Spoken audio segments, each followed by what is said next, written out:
Bonjour, dans cette nouvelle vidéo, on parle de l'action de Ginkgo biloba sur la mémoire.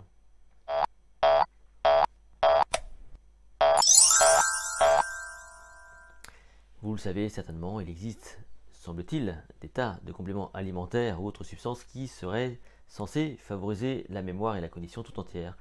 L'attention, la concentration, donc on pense notamment aux poissons, aux oméga 3, il y a toutes ces petites choses qu'on peut trouver ici ou là. Et donc forcément, vous savez, ça intéresse énormément de personnes, parce que si on pouvait comme ça récupérer des capacités juste en consommant un complément alimentaire, forcément, ce serait quand même super intéressant. Alors concrètement, on va donc nous voir ce qu'est le ginkgo biloba et à quoi ça peut servir.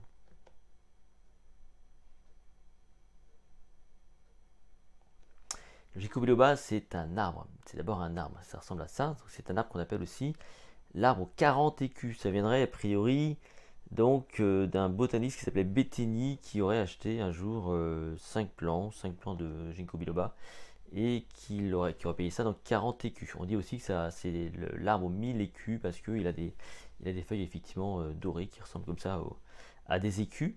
Ça nous vient de Chine, c'est un arbre qui vient de Chine, très ancien, qui était utilisé déjà par la médecine traditionnelle chinoise dès l'Antiquité. Et la particularité de cet arbre, c'est qu'il semble être extrêmement résistant, donc on dit même qu'il est immortel, sauf à travers l'action humaine, parce qu'effectivement un être humain peut le couper ou l'arracher ou le déraciner, mais à part ça, il semblerait qu'il soit quand même extrêmement résistant, à tel point que il se dit que lors de l'attaque d'Hiroshima par la bombe atomique, eh bien, on a retrouvé un ginkgo biloba entier, en tout cas vivant. Il n'aurait pas succombé, il n'aurait pas donc été atteint par tout ça, quoi. Voilà. Il aurait survécu, lui, en tout cas. Euh, Qu'est-ce qui peut nous intéresser ici? Alors, quel est l'intérêt du ginkgo biloba? Eh bien, c'est ce qu'on va essayer de voir maintenant.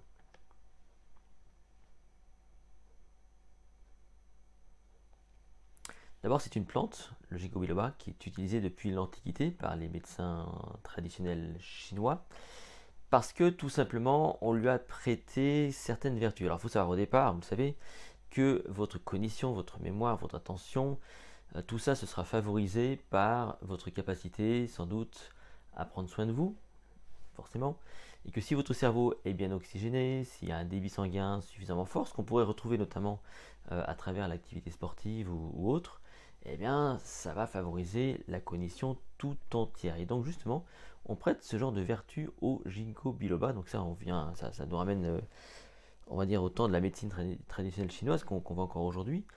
Euh, et qu'est-ce qu'on remarque à ce moment-là, à l'époque?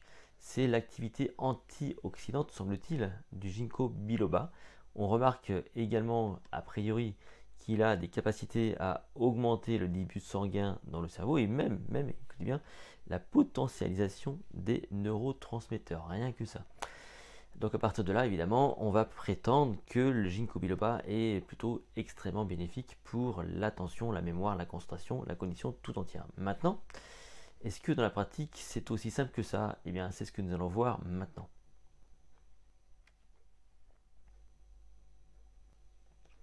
Parce que, évidemment, des études ont été faites, hein. Vous imaginez bien que, voilà, derrière tout ce commerce qu'il peut y avoir autour du ginkgo biloba, vous irez voir, hein, dans les magasins dans les magasins, on va dire, de trucs naturels, là, comment, eh bien, vous trouvez des petites gélules comme ça de ginkgo biloba. Une étude a été faite extrêmement sérieuse entre 2002 et 2008 qui a duré 6 ans. Donc c'est quand même pas rien, ça a duré 6 ans. Et on a mis en concurrence des personnes qui ont consommé comme ça du ginkgo biloba contre des personnes qui ont consommé un placebo. Hein, on appelle ça une étude randomisée. 3069 personnes exactement sur 6 années. Ce qu'on a essayé de voir, c'est est-ce qu'il peut y avoir un impact autour notamment du déclin cognitif et l'Alzheimer et ce genre de choses. Donc on va observer comme ça pendant 6 ans les personnes. Et qu'est-ce qu'on marque au bout de 6 années? Bah rien. Voilà, il ne s'est rien passé, il n'y a pas eu d'effet espéré par rapport au déclin cognitif, ni de gain quel qu'il soit au niveau cognitif. Donc l'étude a conclu à une inefficacité, si vous voulez, du ginkgo biloba sur ce terrain-là. Alors évidemment, des personnes se sont levées, hein, évidemment, c'est toujours ce qui se passe. Oui, mais non, parce que ceci. Donc une seconde étude a été faite, notamment par un journal très sérieux qui s'appelle le Journal of the American Medical Association, donc voilà, une étude sérieuse qui a été faite en 2009 et qui a montré exactement les mêmes, les mêmes non-gains. Mais ouais, en allant un peu plus loin, on s'est demandé si il y aurait, par rapport au déclin cognitif, est-ce qu'il y aurait quand même des gains au niveau de l'attention, de la concentration et de la mémoire. Et donc l'étude est très claire, hein, toujours sur plus de 3000 personnes. Et bien l'étude a montré que non, le ginkgo biloba n'apporte absolument rien à la cognition. Alors je sais que ça fait jamais plaisir parce que la plupart des gens cherchent toujours des substances et des petits trucs magiques pour développer la cognition. Ce ne sera pas du côté du ginkgo biloba. Ceci étant, c'est pas forcément mauvais pour la santé, hein, pour le coup, mais c'est pas ça qui va changer grand chose dans votre cognition. Si cette vidéo vous a plu, n'hésitez pas à la partager, à liker et à vous abonner. Nous, on se retrouve très prochainement dans une prochaine vidéo.